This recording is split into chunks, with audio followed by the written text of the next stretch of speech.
এবার আওয়ামী লীগ নিষিদ্ধের অধ্যাদেশ জারি হচ্ছে, যেটি কিছুদিন আগে আমরা জানি যে বাংলাদেশে এই আওয়ামী লীগকে 2009 সালের সন্ত্রাস বিরোধী আইনের 18 এবং 20 ধারা সংশোধন করে এই আওয়ামী লীগের সমস্ত অঙ্গ সংগঠনের রাজনৈতিক কার্যক্রম স্থগিত করা হয়েছে, তাদের নিবন্ধন স্থগিত করা হয়েছে এবং তাদের রাজনৈতিক কর্মকাণ্ড নিষিদ্ধের পাশাপাশি বাংলাদেশে তাদের ছাত্র সংগঠন ছাত্রলীগকে জঙ্গি সংগঠন হিসেবে অর্থাৎ সন্ত্রাসী সংগঠন হিসেবে আখ্যা দিয়ে তাদের সমস্ত কার্যক্রম নিষিদ্ধ করা হয়েছে। এবার যদিও বিগত নির্বাচনের আগে আমরা দেখেছি বাংলাদেশে বিএনপিকে অনেকটা আওয়ামী লীগের সুরে কথা বলতে, আওয়ামী লীগকে পুনর্বাসনের কথা বলতে দেখেছি, অনেকটা তারা যেইভাবে নির্বাচনের আগে বক্তব্য দিয়েছে তাতে তারা নির্বাচনের আগে এই আওয়ামী লীগকে পুনর্বাসনের প্রতি তারা জোর দিয়েছিল। তারা কথায় কথায় বলতো আমরাও ইনক্লুসিভ নির্বাচন চাই, আমরা সকল রাজনৈতিক দলের অংশগ্রহণ চাই। কিন্তু নির্বাচনে যখন বিএনপি ক্ষমতায় আসলো, ক্ষমতায় আসার পরেই কিন্তু তাদের চিত্র সম্পূর্ণ ভিন্নভাবে দেখা গেল। যেখানে এই অধ্যাদেশ পাশ হচ্ছে, যেখানে অন্তর্বর্তীকালীন সরকারের সময় 133টি অধ্যাদেশের ভিতরে একটি অধ্যাদেশ ছিল আওয়ামী লীগকে নিষিদ্ধকরণের, এবং সেটা চূড়ান্তভাবে এখন সফল হতে যাচ্ছে। এর কারণে বাংলাদেশে আওয়ামী লীগের রাজনীতি যতটুকু বেঁচে থাকার সম্ভাবনা ছিল সেটাও কিন্তু এখন ধ্বংস হতে যাচ্ছে, এবং কঠিনভাবে অর্থাৎ কঠোরভাবে আইন প্রয়োগ করা হবে এবং এই আইনের কার্যকারিতাও করা হবে, এবং এই সন্ত্রাসী সংগঠনের আইনের ধারা অনুযায়ী আওয়ামী লীগের রাজনীতির সাথে জড়িত যারা থাকবে তাদেরকে গ্রেপ্তার করা হলে কঠিন শাস্তির মুখে পড়তে হবে। বাংলাদেশে আওয়ামী লীগ তারা হয়তো ভাবছিল যে বিএনপিকে আমরা ভোট দিয়ে আমরা ক্ষমতায় আনলে বিএনপি হয়তো আমাদের রাজনীতিটাকে বাঁচিয়ে রাখবে। এমনটাই কিন্তু নির্বাচনের আগে অনেক জায়গায় কিন্তু এই ধরনের অবস্থা দেখা গেছে যে আওয়ামী লীগ মনে করত বিএনপিকে আমরা ভোট দিলে বিএনপি আওয়ামী লীগকে পুনর্বাসনের জন্য তারা সর্বোচ্চ চেষ্টা চালাবে। কিন্তু এখন দেখা গেল সেই আওয়ামী লীগের বিরুদ্ধেই এখন বিএনপি সরকার গঠন করেই তাদের বিরুদ্ধে অর্থাৎ নিষেধাজ্ঞার জন্য আওয়ামী লীগের সমস্ত কার্যক্রম নিষিদ্ধ করার জন্য অধ্যাদেশ জারি হচ্ছে। বাংলাদেশে আওয়ামী লীগের রাজনীতি এইভাবে ধ্বংস হবে এটা হয়তো আওয়ামী লীগ কখনো বুঝতে পারে নাই। বাংলাদেশে 1971-এর সবচাইতে চেতনাধারী রাজনৈতিক দল ছিল এই আওয়ামী লীগ। বাংলাদেশের সবচাইতে জনপ্রিয় 1971 সালে মুক্তিযোদ্ধার সময় এই রাজনৈতিক দল ছিল বাংলাদেশের নাম্বার 1 রাজনৈতিক দল। এমনকি শেখ হাসিনা যতদিন পর্যন্ত ক্ষমতায় ছিল 2024-এর 5ই আগস্ট পর্যন্ত মনে করা হয়তো বাংলাদেশের সবচাইতে বড় রাজনৈতিক দল হচ্ছে এই আওয়ামী লীগ। অথচ শেখ হাসিনার পতনের সাথে সাথে আওয়ামী লীগের সমস্ত নেতাকর্মীরা বাংলাদেশ থেকে সব গা ঢাকা দিল, তাদের রাজনৈতিক সমস্ত কার্যকলাপ বাংলাদেশে নিষিদ্ধ করা হলো, তাদের নিবন্ধনকে স্থগিত করা হলো, এবং তাদের ছাত্র সংগঠন ছাত্রলীগকে সন্ত্রাসী সংগঠন হিসেবে আখ্যা দিয়ে তাদেরকে নিষিদ্ধ করা হলো। বাংলাদেশে আওয়ামী লীগের নেতাকর্মীরা হয়তো তারা ভাবছিল যে কোনো না কোনো সময় শেখ হাসিনা বাংলাদেশে ফিরে আসবে, তাদের রাজনীতি নতুন করে বাংলাদেশে আবার চালু হবে, তারা আবারও হয়তো বাংলাদেশে রাজনৈতিক অবস্থার একটা পর্যায়ে ফিরে এসে তারা আবার এই দেশে রাজনীতি করার সুযোগ পাবে। সেটা হয়তোবা এখন প্যারাকের পরে আর একটা প্যারাক মারা হলো, যেখান থেকে আওয়ামী লীগ নতুন করে ফিরে আসার সম্ভাবনাটা এখন অত্যন্ত ক্ষীণ হয়ে গেল। বাংলাদেশে আসলে আওয়ামী লীগের রাজনীতির সাথে যে সমস্ত নেতাকর্মীরা জড়িত তাদের ভবিষ্যৎ কি?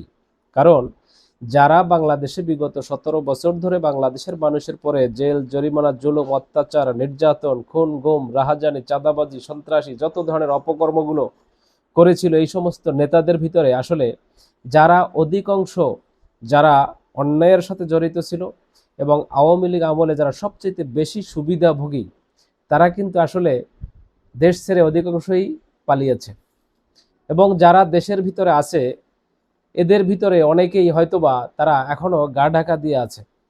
কিন্তু বাংলাদেশে বিগত শেখ হাসিনা পতনের পর থেকে আজকে 1.5 বছর, 1.5 বছর, প্রায় 2 বছরের কাছাকাছি হতে যাচ্ছে, কিন্তু আওয়ামী লীগ আসলে তাদের রাজনৈতিকভাবে তেমন কোনো সফলতা এখন পর্যন্ত দেখাতে পারে নাই। তারা কোথাও রাজপথে তারা কয়েক হাজার লোক একসাথে বা কয়েক শত একসাথে তারা মিছিল, মিটিং, আন্দোলন, এরকম কোনো সফলতা তারা দেখাতে পারে নাই। বরঞ্চ আওয়ামী লীগ মাঝে মধ্যে কিছু ঝটিকা মিছিল করেছে, সেটাও খুব সীমিত সময়ের জন্য।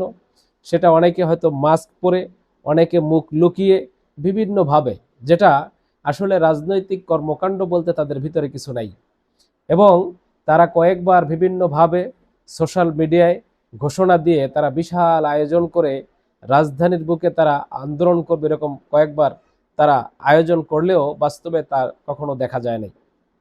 বাংলাদেশে আওয়ামী লীগের পতনের সাথে সাথে আওয়ামী লীগের নেতাকর্মীরাও সব গাডাকা দিয়েছে। এত বড় একটা রাজনৈতিক দল, যে রাজনৈতিক দলের শত শত, হাজার হাজার, লক্ষ লক্ষ নেতাকর্মী, অথচ এক শেখ হাসিনার পতনের সাথে সাথে বাংলাদেশের সমস্ত নেতাকর্মীরাই তারা চুপ হয়ে গেছে। যেই রাজনৈতিক দল বাংলাদেশে জামায়াত ইসলাম এবং বিএনপির পরে বাংলাদেশে বিগত 17 বছর ধরে যে স্টিম রোলার চালাইছে তাদেরকে ধ্বংস করার জন্য, অথচ সেই জামায়াত ইসলাম এবং বিএনপির মতো রাজনৈতিক দলই আজকে বাংলাদেশে একটা রাজনৈতিক দল ক্ষমতায় এবং আরেকটা রাজনৈতিক দল বিরোধী দলের ভূমিকায় আছে।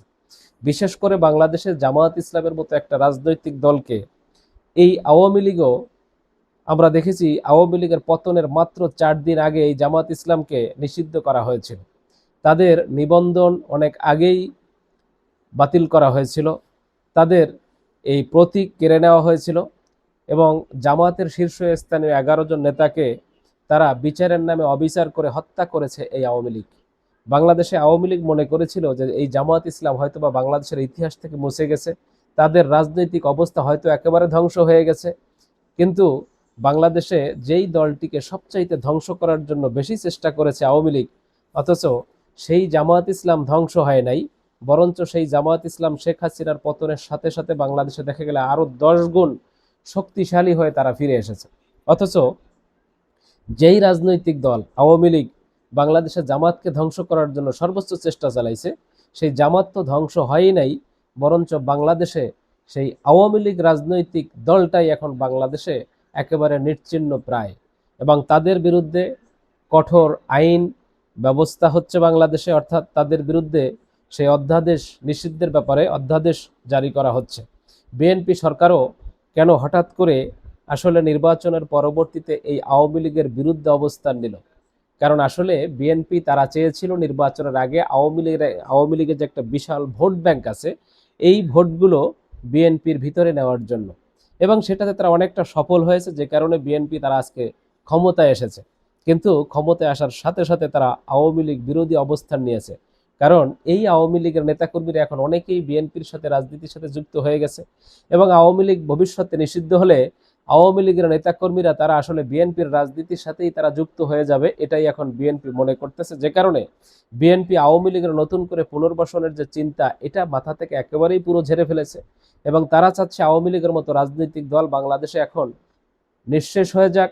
আওয়ামী লীগের রাজনীতি নিষিদ্ধ হয়ে গেলে আওয়ামী লীগের যত নেতাকর্মীরা আছে তারা হয়তোবা তারা বিকল্প হিসেবে বিএনপিকে খুঁজে নেবে।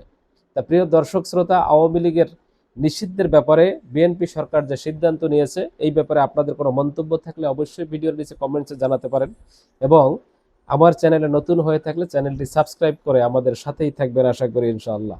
খোদা হাফেজ।